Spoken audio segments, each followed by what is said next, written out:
Teachers face a tough job. Many can teach, but only a select few are called to be true educators.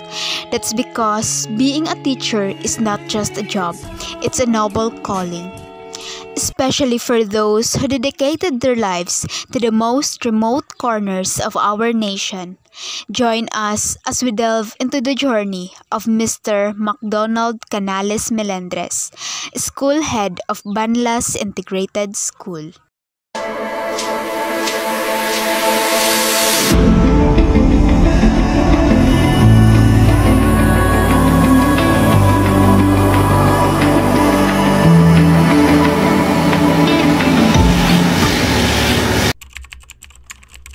Before ako naging teacher, I was once also a tutor student sa Palengke from grade 3 to second year college. And then, nag-stop ako sa Orto Pasadena, Tendero at Palengke. So, nag-stop ako doon. Then, sige, tinuloy ko yung pag-aaral. Then, nung makatapos ako ng college, even third year and fourth year college na ako, may mga sideline din ako doon. Kagaya ng pagtatrabaho doon sa barangay, like yung maglilinis ng kanal. And then, naging ano rin ako, naging kumbaga body. May mga kapatid din ako, din kasi ako magluluto sa mga malalaking pasyon. Nag-body ako. Then yung isa pa is mangingisda. May sarili kasi kami bangka. Mangingisda pag walang ano.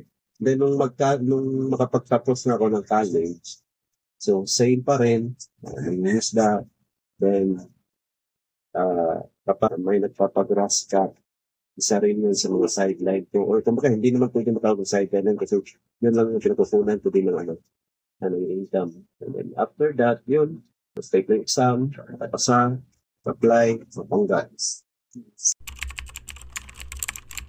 What inspired you to become a teacher? Maybe it's a calling.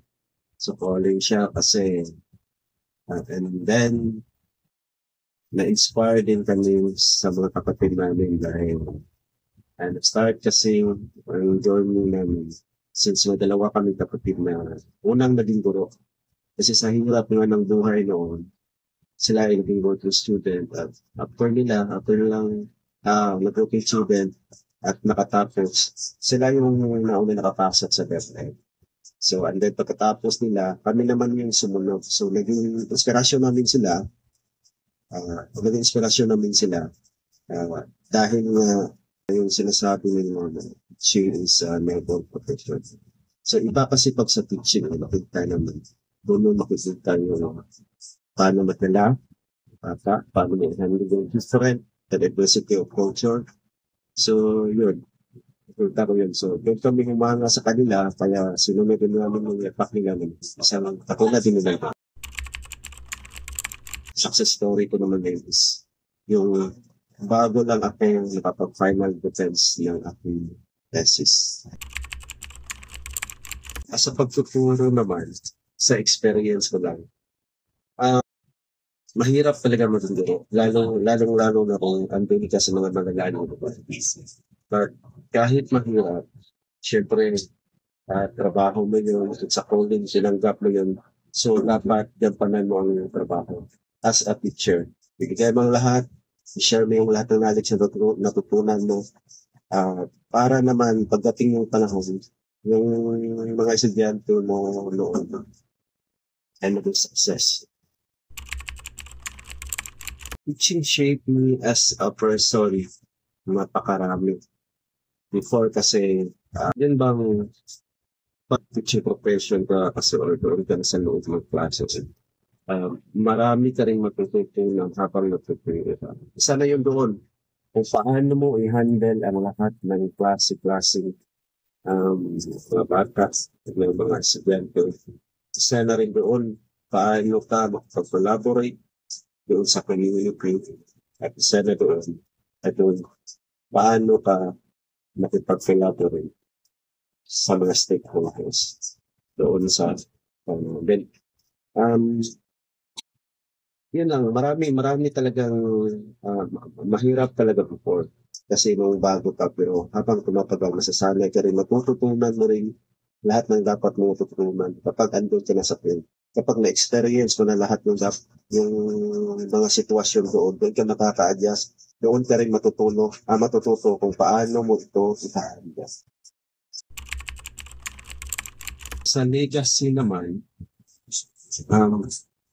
ang gusto ko lang mangyari is, yung lahat ng mga tinuruan ko, lahat ng mga estudyante ko, sana lahat yung naituro ko sa kanila ay sana ay nagamit ko na yun.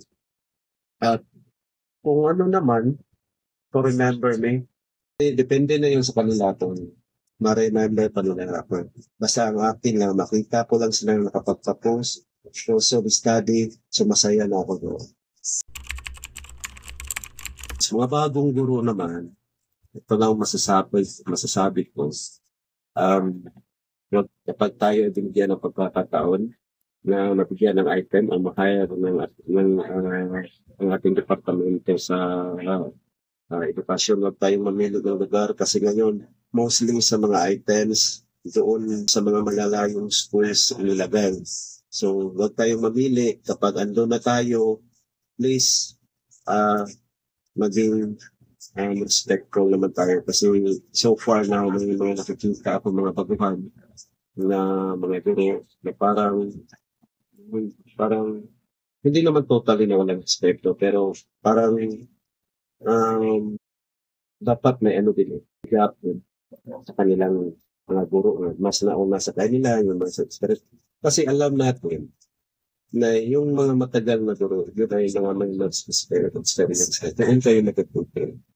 So yun sa church ngayon please pag ando na kayo sa station, ando na kayo sa area, todo bigay sa pagtuturo